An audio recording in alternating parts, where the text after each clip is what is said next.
জাপানে এসএসডব্লিউ ভিসায় দারুণ কেরিয়ার করার এই এক্সপ্লেনারে সবাইকে স্বাগত। চলুন একদম মূল কথায় চলে যাই। জাপানে এখন প্রচণ্ড শ্রমিক সংকট, তাই 2029 সালের মধ্যে 8,20,000 বিদেশি কর্মী নেওয়ার বিশাল টার্গেট তাদের। আর এই বিশাল চাহিদার সুবাদেই 16টি আলাদা সেক্টরে বাংলাদেশিদের জন্য তৈরি হয়েছে এক অভাবনীয় সুযোগ। এখন প্রশ্ন হলো, স্পেসিফাইড স্কিলড ওয়ার্কার বা এসএসডব্লিউ ভিসার জন্য আসলে কি কি যোগ্যতা লাগবে? প্রথম শর্তটা খুবই সোজা, GLPT-N4 অথবা GFT বেসিক জাপানি ভাষার পরীক্ষায় অবশ্যই পাশ করতে হবে। সবচেয়ে মজার ব্যাপার হলো, কোনো ভার্সিটি ডিগ্রির দরকারই নেই, শুধু ভাষা আর বেসিক স্কিল টেস্টে পাশ করলেই কেল্লা ফতেহ। পুরো প্রক্রিয়াটা একদম জলের মতো সোজা। ভাষা শেখা, স্কিল টেস্ট দেয়া, অনুমোদিত এজেন্সি বের করা আর ভিসার আবেদন। কিন্তু সাবধান, স্ক্যামার্সদের অভাব নেই। প্রতারণা এড়াতে প্রবাসী কল্যাণ মন্ত্রণালয় অনুমোদিত সেন্ডিং অর্গানাইজেশন বা এসও লাগবেই।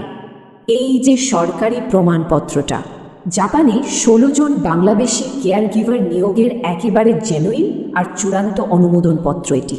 খেয়াল করলে দেখবেন এই ডকুমেন্টে আইনগতভাবে মাসিক 1,90,000 ইয়েন বেতনের পাকাপোক্ত গ্যারেন্টি দেওয়া আছে। সরকারি সুরক্ষাও কিন্তু জবরদস্ত। বৈধ প্রসেসিং ফি কোনোভাবেই 1,48,250 টাকার 1 পয়সাও বেশি হবে না। তাই দালালদের মিষ্টি কথায় ভোলা যাবে না। সবসময় অনলাইনে সরকারের অনুমোদিত এজেন্সি তালিকাটা যাচাই করে নেওয়া বুদ্ধিমানের কাজ। এতক্ষণ খরচের কথা হলো, কিন্তু টাকার জোগান আসবে কোথা থেকে?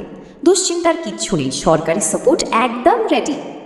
যোগ্য প্রার্থীদের জন্য প্রবাসী কল্যাণ ব্যাংক দিচ্ছে একদম সহজ শর্তে সর্বোচ্চ 10 লাখ টাকা পর্যন্ত মাইগ্রেশন লোন। জাপানে পৌঁছতে পারলে এভিয়েশন বা কনস্ট্রাকশনের মতো সেক্টরে মাসিক বেতন হতে পারে 4,20,000 ইয়েন পর্যন্ত।